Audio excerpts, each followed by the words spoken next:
Good morning everyone! Ngayon po ay pupunta ako sa fish market ng Al-Ain at alas 6 na po yan ng umaga. Pupunta din po ako sa grocery. Sinasabay ko na pong pumunta sa fish market at sa grocery para minsanan na po ang labas. So ito po yung view ko at yan na nga po yung sunrise. Papunta na po akong bus stop dyan.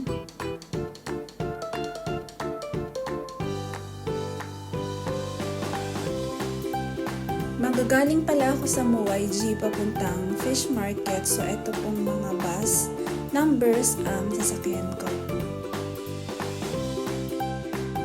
At andito na nga ako sa loob ng bus. Dito po pala sa bus, ang mga babae lang po ang pwedeng umupo sa harap at sa likod po ay yung mga lalaki. At ang kagandahan po dito sa bus, free po ang 12-year-old and below at ang mga senior citizens. Ayan na nga po, malapit na po ako dyan sa fish market. Tignan niyo po tong dalawang kalapating ito na sobrang cute. At ayan na nga, ang fish market po kasi malapit sa Al-Ain bus station. Magre-recharge lang po ako ng aking bus card kasi 7 dirhams na lang po yung laman niya. Hindi lang po pala dito sa bus station lang pwedeng mag-recharge. Meron pong certain bus stops at certain government hospitals na pwede din pong mag-recharge. Nilagay ko muna yung card para ma-check yung balance, saka ako nag-insert ng 10 dirhams para pang-recharge. Ang kada biyahe po pala sa bus ay 2 dirhams per trip, pero depende po kung malayo yung pupuntahan, may dagdag po siya. At eto na nga po, nadagdagan na po ng 10 dirhams. Pagkatapos po nun, pumunta po ako dito sa Al-Ain Fish Market. Ito po yung itsura ng fish market nila. Maaga po, kaya yung iba pong stall naka-close pa po.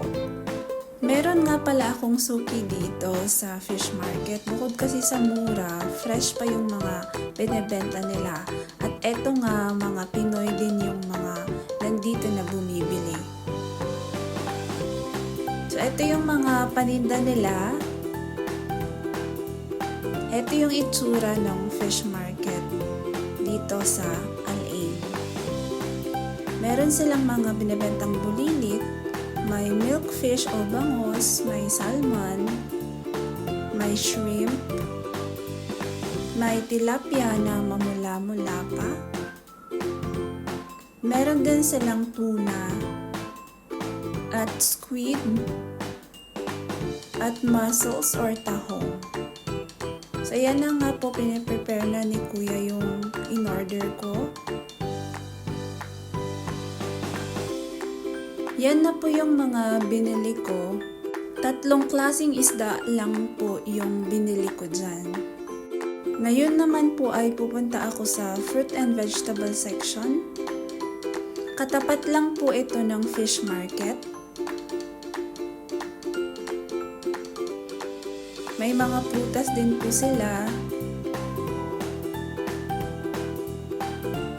At fresh din po tong eggs nila, kaya bumili din po ako.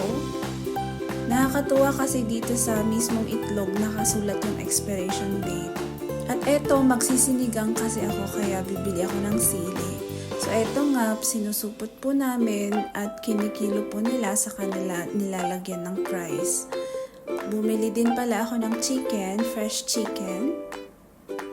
At iniwan ko na nga yung mga binili ko. Ngayon, pupunta ako sa grocery. At nadaanan ko nga itong mga sobrang cute na mga kalapating ito.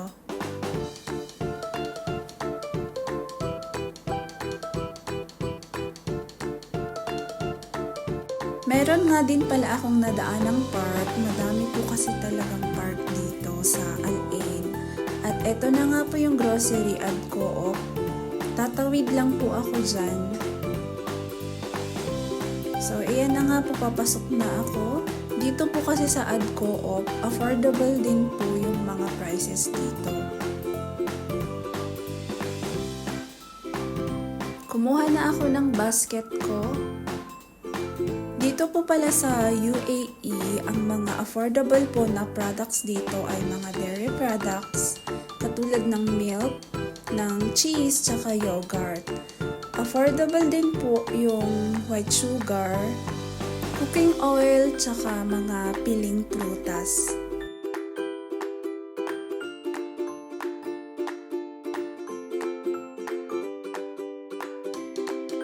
Tumingin din pala ako dyan ng mga sabong panlaba kung may nakasale pero wala kaya hindi na ako bumili.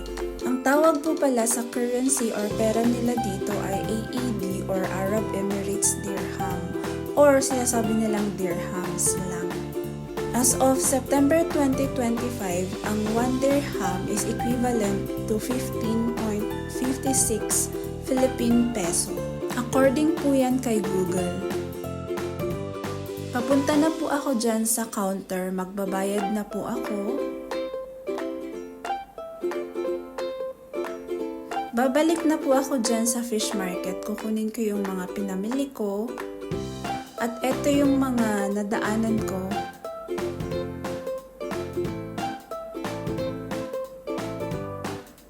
Nakalimutan ko palang bumili ng kangkong para sa sinigang, kaya naghanap ako ng pwedeng pagbilhan. At eto si Kuya. One piece, 1 dirham. Yes.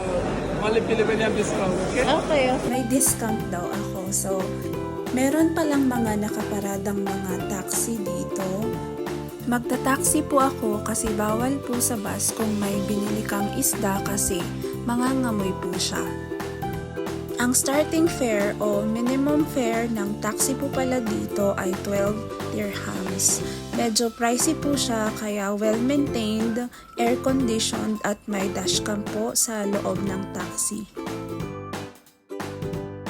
Nakauwi na po ako. Ito na po yung sukli ko. Ito po yung mga pinamili ko at inayos ko na nga po. Nagluto na rin ako ng sinigang. Yan po yung aking sinigang. At ito na po yung finished product. Pray muna bago kumain at magpapaalam na nga ako kasi kakain pa. So thank you so much and bye everyone.